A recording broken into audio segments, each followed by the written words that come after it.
Senator Butler, it's great to be here with you today. It's fantastic to be here. I wanted to just start with a bit of your family history, because I think a lot of people look at you or so many people in Congress and think, how the heck did they get there? So your father passed away when you were young, and your mother worked a variety of jobs to support you. How has that shaped how you're approaching your role as a senator? It forms everything as the foundation of how I see how government can work and make fundamental change in people's lives. My mother didn't have consistent health insurance until she was 60 years old. Wow. With the passage of the Affordable Care Act. And so seeing how government can actually make a difference now, knowing that my mother can get a regular mammogram, that she can go to the doctor as she's aging. Now we're a decade into her being able to take care of her own health consistently. And so, thinking about those stories, growing up in a small rural community in Mississippi where people around me were poor but rich, rich in connection, rich in how we sort of saw our interdependence as a community, really helps me think about not only what government can do and the changes that it can make, but how we need to show up for the people that we represent. And listening to those stories and hearing those dreams and those fears and carrying them into the chamber of the U.S. Senate. That's so key. Where you come from is often who you are in your life as you move forward. Now, we're sitting here at Howard University. This is quite a historic room we're sitting in, which is remarkable. You attended Jackson State University, also an HBCU. As I was reading about you, I was thinking, does she stay in touch? Does she have a text chain with her friends from college? How has that community been a part of supporting you?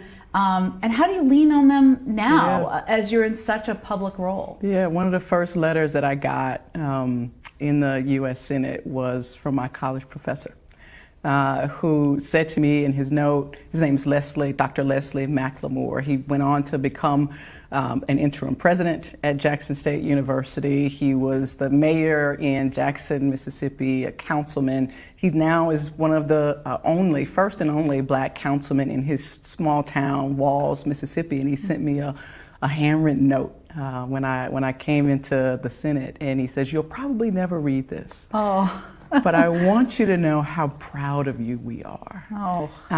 And whether it's through a text chain or a 50th anniversary of my department, or just recalling how much they poured into my life in tough times. It is the community of historically black colleges, the entire network, where they may only represent 3% of our nation's colleges and universities, but they're producing 40% of black engineers, 50% of black teachers, 70% of black doctors and dentists, 80% of black judges.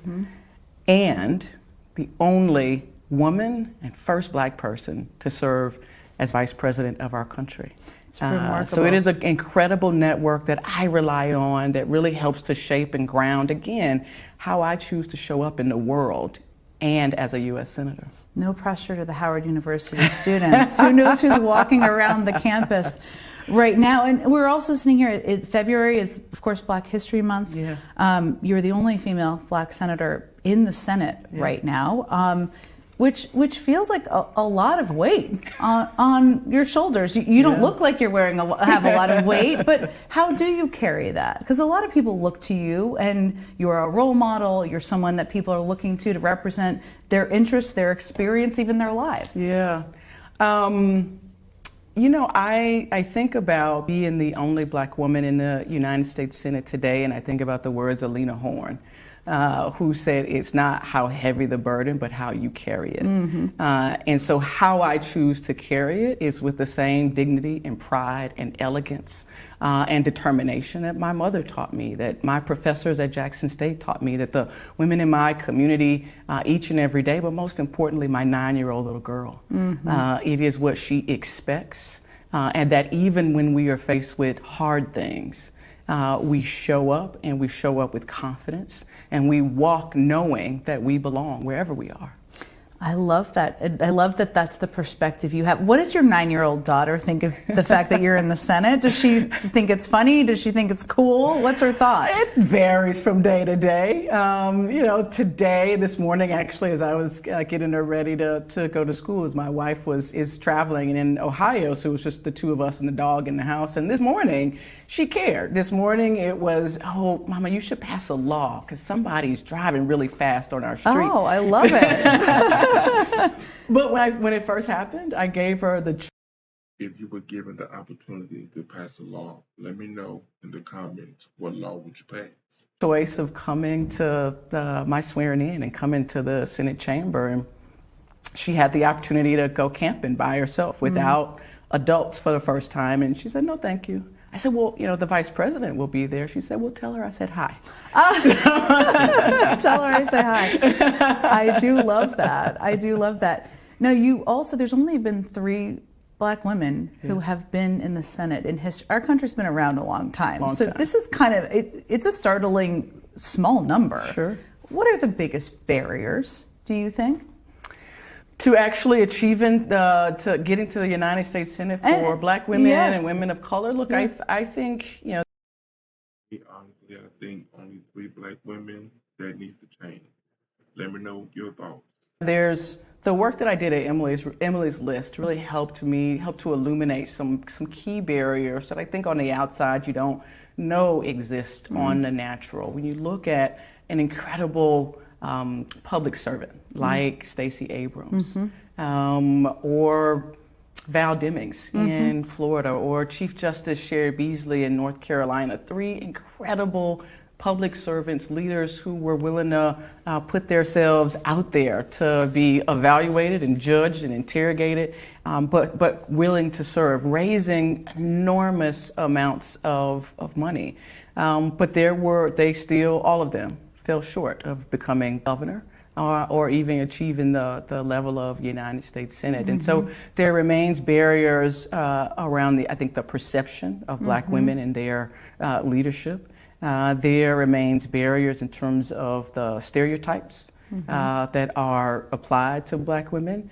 Even in the U.S. Senate today, I feel like some colleagues apply those stereotypes to me. How have you experienced that? You have such a great temperament. As if they expect what? That you're angry? Or what is the expectation? That is an interesting question, isn't it? You just have the right approach to being in the U.S. Senate. Again, and I think it is potentially well intended. If I start with assuming no motivation or ill intent, I think there's just a blindness to the stereotypes that are applied, and sometimes it's willful. It's a willful dismissal of what Black women bring to the table and the voices that we bring to every room. We make sure that we are not just in the room representing ourselves. We bring our children, our communities, our PTA, our church to every table, and sometimes those voices show up. Black women, let me know in the comments, how do you feel about this woman representing you? With the demand of the communities that we represent. But there remains real barriers, and I experience them today. What do you say in that circumstance? You say thank you and roll your eyes when you turn around, or what do you do? I have done all of the above. I think depending on what day it is and what mood I'm in, I call it out. I have called it out for what I experienced it to be. I have asked the question. I sort of interrogated the next question. It's like, well, what did you expect me to sound like? Are you judging me as a former labor leader, as a former leader of Emily's List, as a Black woman? Which judgment, which bias lens are you actually applying when you ask that question? And there have been days when I just have had my fill. And I just smile and walk away. And so I think at every turn I have chosen to sort of to respond to it differently, but I'm always aware of the intention behind it. Yeah, I've had my fill. I love that. That's a very diplomatic way you phrase that. So let's talk about Congress. I mean, because you are an insider now, but you're also an outsider. You have such an interesting perspective. And There was what I would consider a pretty horrible episode of dysfunction over the past couple of weeks. It's sort of an evergreen statement, unfortunately, these days, where Republicans in Congress took a bipartisan agreement, an imperfect deal, I think many people would say, on the border, and they tanked it for what were clearly political reasons. You're, again, an outsider and an insider. Yeah. Talk to me a little bit about how you viewed what has happened over the past couple of weeks. Yeah, you know, the activist in me, the advocate in me, the person who is sort of taking long bus trips with immigration, with community activists in the immigration spaces in Los Angeles, from Los Angeles to Arizona, where we were sort of protesting Sheriff Arpaio. That part of me was very disappointed in the agreement that was reached, and in search and determined to make it better for those communities. And the senator in me I sort of felt bad for Senator Langford. I've spent a little bit of time with him, particularly on the plane, to go to Senator Feinstein's funeral. Oh, wow. Interesting. Did you know him before that? I did not know him before that, but to see how he embraced across party lines on that plane, going to that funeral service, made me more curious about him. And I have had, exchanges with him and understand him to be conservative for sure, but willing to engage meaningfully and on the substance. And I think that's how he approached his these negotiations with Senator Murphy and Senator Sinema. But absolute dysfunction I saw, really play out. It was sad how they sort of were willing to throw him under the bus and to the wolves and everything else to placate those political voices outside the Senate who didn't want the country to advance. And, I have been there for now a little bit over 4 months, and I have seen a lot of how the inside works in a way that surprises me, disappoints me, frustrates me, angers me, but most importantly, I think fuels me to really understand what my presence means in this moment, and how government truly can be a difference maker when we choose to work on behalf of the American people. I think there are a few people I've spoken to who are at the level you are, who aren't an optimist, despite all of the things they've seen and experienced. Yeah. So let me ask you a little bit about your agenda, and also what maybe you could see yourself working with some Republicans on. Yeah. Tell me a little bit about that. Look, I see my opportunity, my responsibility in every career position that I've had is to make sure that I'm opening doors for those who come behind me. And one of the biggest threats I see to the future of our democracy is the cynicism of generations to come. I think that I refer to them as Generation Now. They may be cynical, but they are absolutely engaged and demanding for their futures now. And the thing that I can do in the time that I'm going to be at this level of service is to make sure that I am bringing them into the space, as well as serving on their behalf. And so I want to work on things that are most important to them, central to what they are active on right now. Jen, I've done 4 town halls across the state of California listening to young people. Every single one of them, they have brought up to me the state of their mental health. Every single one. Is that top of your agenda, mental health? It is top of my agenda because it is top of theirs. Now tell me something to you. Do you feel that mental health exists? Because I know a lot of people believe that mental health does not exist. Whether I'm talking to a young man in Fresno about what it meant to his life as an 18-year-old high school senior whose mother died of COVID early in the pandemic, or I'm talking to a young man from South Central Los Angeles whose sister has schizophrenia, and he's the only one who's able to communicate to his Spanish-speaking parents when the police are there to help his sister and to take her away in a moment of crisis.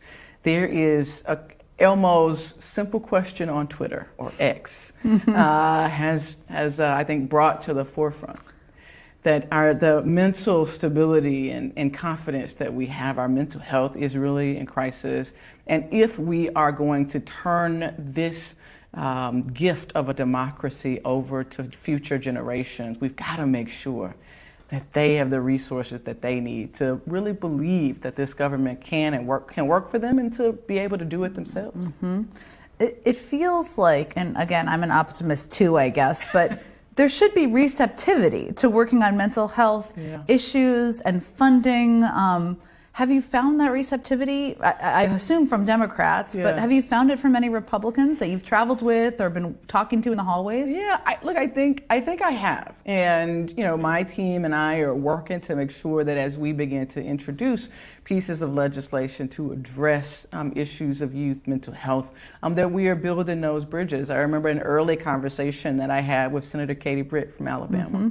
Most people wouldn't think that you two would ever talk, so keep going. Tell us more. She's also one of the younger senators, also in her 40s. She also has 2 school-age children. There's a lot for us to actually bond around and to see each other's humanity in. And she said to me, Alabama was 47th in access to mental health resources. And so to me, that is a thread that we can continue to pull as we think about what may our children need?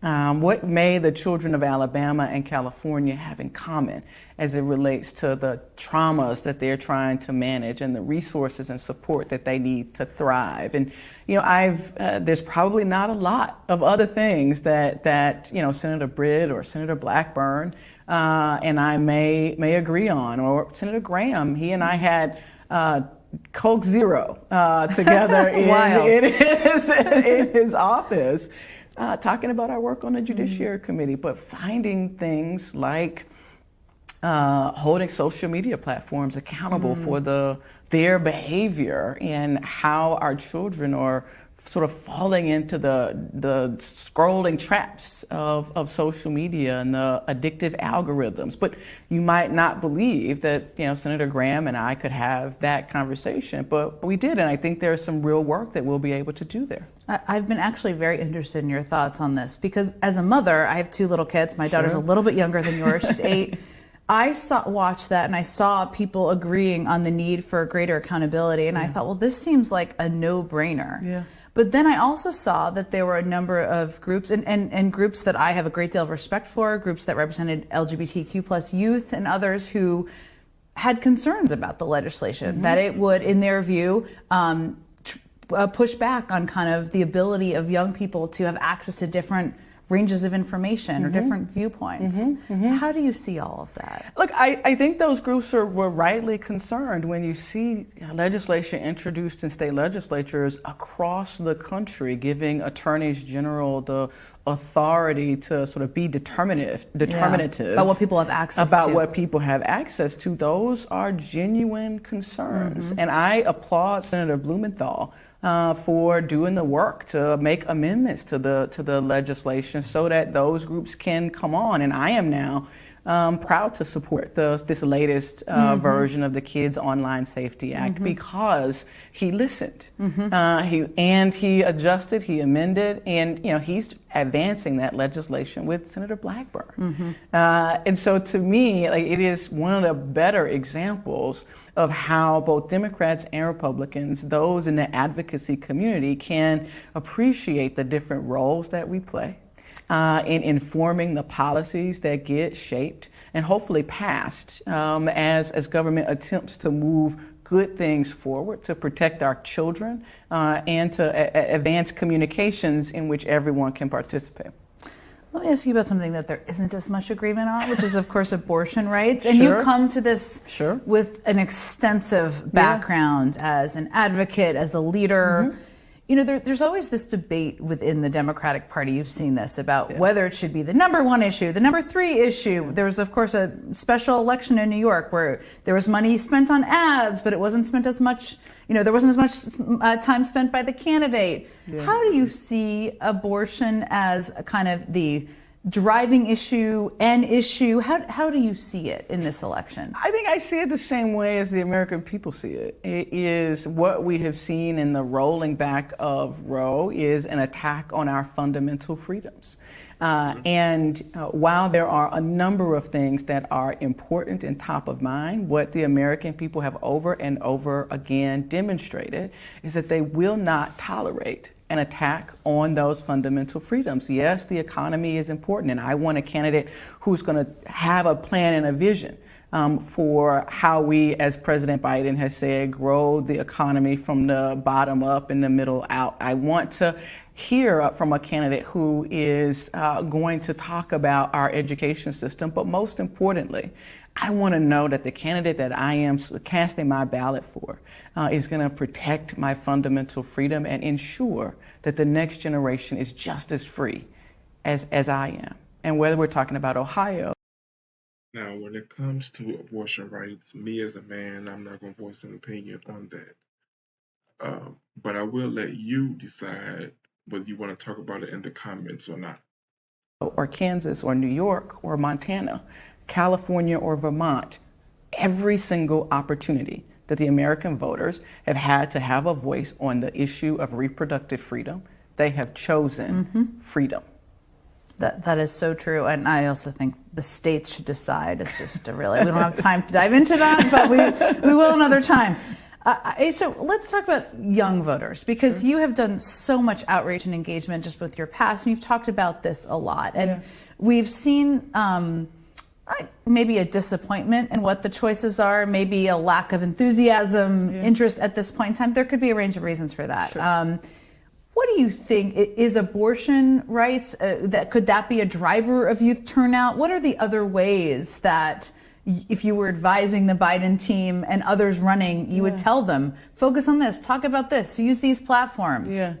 Look, what I have seen young voters demonstrate is a lack of tolerance for others to define who they can be. They're not monolithic. They are not monolithic. As no group is. But they absolutely resist government in particular telling them what they can imagine for their lives. They want to be able to make a decision about when or if to have a family, and so abortion rights is important to them. They want to know that the planet is going to be here when they are growing, so they want to make sure that they are supporting those who would appreciate the importance of science. They want to make sure that they're able to go to school or church or to a Super Bowl parade and know that they're going to be able to come home safe. So they want to understand what is the plan on gun violence. And so I think if I were advising President Biden and Vice President Harris on engaging with young voters, it would be to do just that. Engage them. Don't talk around them. You and I have been in this space long enough to know that the resources are dedicated to those who are most likely to vote. And that more often than not means that that is 35, 45 and above, but mostly in the 55, 65 range. But I think this is an opportunity for this administration to really lead for the future. And talk about those issues. To put the agenda and the faces and the voices of this generation front and center. Now, young people, as you just mentioned, are not monolithic, nor is any group, which is sometimes, it's a little shorthanded out there in the political analysis. There have been, there was a recent NBC News poll that showed that voters under 35 years old, among them, only 15% approve of President Biden's handling of the Israel-Hamas war. Now, we're still quite far from the election, but how concerned are you about that as an issue that might cause people to stay home? Yeah. Look, it is a big concern that I have for sure, and when you're witnessing the lives of millions of people being destroyed whether we're talking about homes and the safety net, food. It is unbearable to watch. And I know that young voters across the country and really around the world are demanding that we not turn away from what is happening to the people of Palestine. And I think the president is, working really hard to hold two things: the alliance with Israel and the humanity of everyone in that region.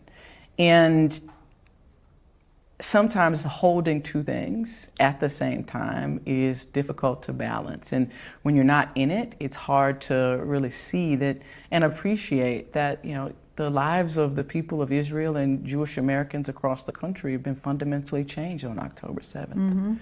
The threat that they always thought was there actually showed up in probably the worst, even worse ways than they could imagine. I think that there's the president is doing as good a job as he can. There's always more to be done. There's always more, stronger language to be used. But he's really trying to hold two things in that really deserve the utmost attention. And my hope is that as the election gets clearer and the choices and contrasts are more present, that young voters and those who feel disappointed today about the president's handling of this very complicated issue, what I hope is that they will have seen the fruits of his efforts in trying to manage conflict in the region, that they will have really understood that there is a real difference between the potential two candidates that are on the ballot, and they will be inspired to vote for the future, the candidate who best represents the future that they want for themselves and their community. I want to talk about the presidential race, of course, because it is on everybody's minds. And, you were at Emily's List when the PAC announced you were leading Emily's List. Yes. I mean, to understate your role there, that they would spend tens of millions of dollars to help defend and prop her up ahead of the election. Tell us more about why that's important and how do you think it's all going right now? Yeah, look, I think Vice President Harris is doing an incredible job as a partner to President Biden in a moment where she is now being called upon to do a lot of work on a campaign trail and talking about the threat of these fundamental freedoms. I think her strengths as a prosecutor are really showing and shining. I think the fact that she's in, I believe, Munich now, representing our country is another demonstration of how she is just really sort of grown so well in being a partner to the president. And as the first Black woman in that role, as the president of Emily's List, the first woman in that role, as the president of Emily's List, her success was our mission. And we could not, in my opinion, be the organization that for over nearly 40 years worked to change the face of American politics, including women and women of color. We couldn't sit back and allow the attacks that were being directed towards her go unanswered. We couldn't allow for her strengths and the contributions that she was making to go unhighlighted. And so that was, to me, the opportunity. It was about supporting Vice President Harris, yes, but it was mostly about advancing the mission of Emily's List. Now, when you hear people like Governor Nikki Haley say a vote for Joe Biden is a vote for Kamala Harris, I mean, I know what I hear, but what's most important is what you hear when you hear her say that. Look, I think Governor Haley, Ambassador Haley is attempting to play on the stereotypes that we talked about earlier. I think that Ambassador Haley is unfortunately perpetuating the dog whistles of divisive politics and frankly should be called on it. And my response to her is, yes, it is. And America has demonstrated that they are ready, willing, and able to support candidates who are experienced, who are qualified, and who have the interest of the American people at heart. And that has been Vice President Harris at every turn. So it sounds like what you're saying, but I want to put words in your mouth, Sure. is that when Governor Haley says that, she is trying to scare people. Of course. Of course. She's trying to scare people into seeing what's not there. She's trying to scare people into believing that what is in front of them is not. And a woman who has served in public office for more than 2 decades, who has developed a portfolio of service that includes being the Attorney General of the largest Attorney General office in the country, aside from the U.S. Department of Justice, that they are not seeing a capable U.S. Senator who served on the Judiciary Committee, but instead want them to see something else. And I think it will be important to ask Ambassador Haley, what is it that she wants the American people to see aside from what the Vice President has demonstrated? I hope someone asks her that. You're not running in 2024. You've made that very clear. Indeed. You've also made clear you are not endorsing anyone in the Senate race. But you also said there are no nevers. Yeah. So what can we expect from you next? You're young. What should we be watching for? My daughter tells me I'm old every day. My daughter tells me that too, and I tell her I'm not. I feel like my life has been one of service. Marian Wright Edelman, who really inspires me and convinced me to serve on the board of the Children's Defense Fund, once said to me that service is the rent you pay for living. And the life I have lived as a poor kid from a one-stoplight town is a life that I know that Did you also have a poor lifestyle? I owe so much.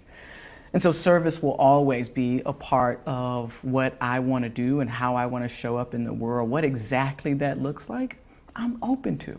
Sounds like you could run for office in the future. That's what I'm hearing here.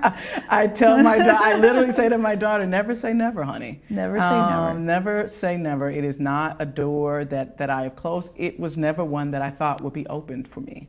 And so now that it is open, I think I have a responsibility to leave it open for how it is that I can best continue to serve and to pay rent for the life that I've lived. What did you say to your daughter when the governor called you and asked you to serve in the Senate? What was that conversation like? I waited till we were on a trip when he called, and I actually waited till we were on a plane back home to talk to her about it. Mm-hmm. And I said to I'm her, sure the people in the other seats were like, they were what's total happening? ear hustling, and I had to figure out a way to say it but not say it, because those tight quarters on an airplane. But I said to her, I was like, Mama has a chance to be a senator, and just so happened we had done civics over summer break, and so she had a sense that we had talked about structures of government, how many senators does each state have, and so she had a sense of what it meant. And she said, "Well, would it mean that you're going to be gone more?" I was like, "Yeah." She says, "Well, does it mean that you're going to always come back?" I said, "Of course." She says, "Will you always work to keep me safe?" Absolutely. And this role is a way for me to do that at even bigger scale, and not just you, but your classmates and all of the kids that you went to school with in California. She says, "Then you should do it." What a wise 9-year-old. I love that kid more every day. It's also part of her story. It is. It's part of her story, too. Is. Senator Butler, it was a real pleasure sitting down with you. Thank you for taking. Just so you know, I didn't choose this video for her political views. I don't care for political views. I chose this video because of her achievements. Let me know, what do you think about this video in particular? Let's have a discussion.